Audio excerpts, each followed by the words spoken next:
સુરતના Tarsadi પાલિકાને ભ્રષ્ટાચારનું AP centre ગણાવીને સુરત જિલ્લા કોંગ્રેસ સમિતિના આગેવાનોએ રામધૂન બોલાવીને ઉગ્ર વિરોધ નોંધાવ્યો હતો।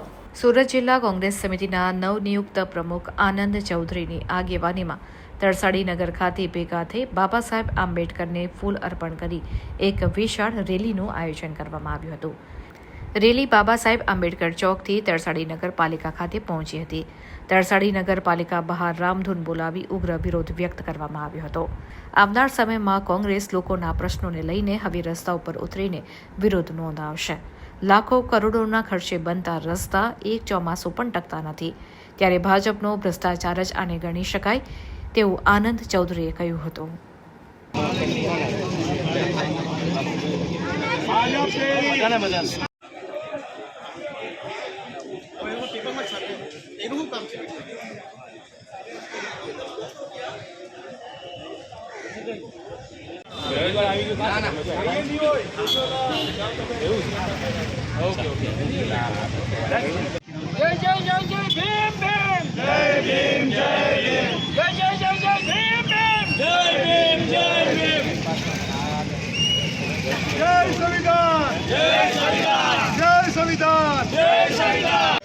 ભ્રષ્ટાચાર એટલો બધો વ્યાપ્યો છે કે મનરભાઈએ કીધું તેમ સ્મશાન ગૃહો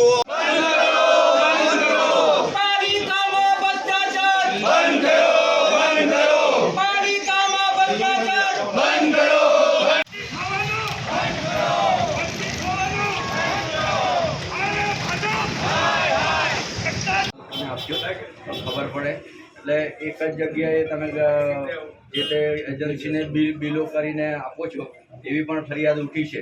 એટલે સતત ભ્રમણ ચાલે છે અને વળતિયા જે પણ હોય એના ખુલ્લા કરવા અમારો અનુરોધ છે અને આપની પણ સર્વિસ જોખમાય નહીં એની તમે કાળજી રાખજો એવી વિનંતી છે।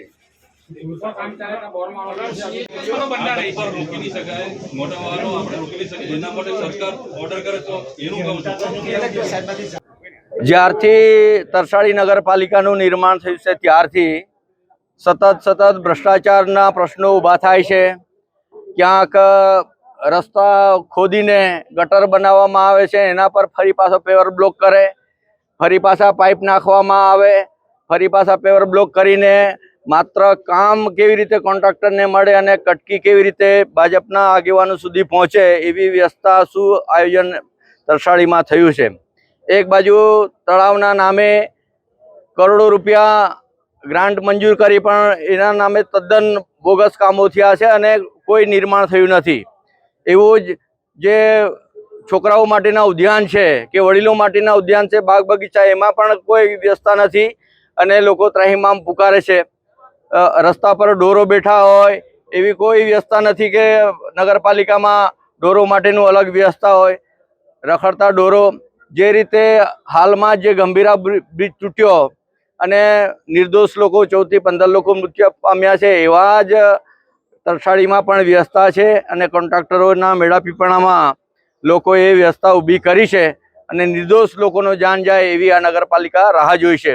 એટલા માટે કોંગ્રેસના તરફથી આજે આવેદનપત્ર આવ્યું છે અને નગરપાલિકાને દંડોળવાનો પ્રયત્ન થયો છે કે જાગો, નહીં તો આ ગંભીરા જેવી દુર્ઘટના નહીં થાય। એટલે વ્યાપક પ્રમાણમાં નગરપાલિકામાં ભ્રષ્ટાચાર થાય છે, એને ખુલ્લો કરવા માટે CAGના જે રિપોર્ટ આવ્યા છે એના પણ ઓડિટ પેરા એમને એમ પડેલા છે, એનો કોઈ ખુલાસો થયો નથી। ફરી પાછા CAG રિપોર્ટ આવશે અને હાઈકોર્ટમાં ફરિયાદ કરવી પડશે એવી નોબત આવીને ઊભી છે।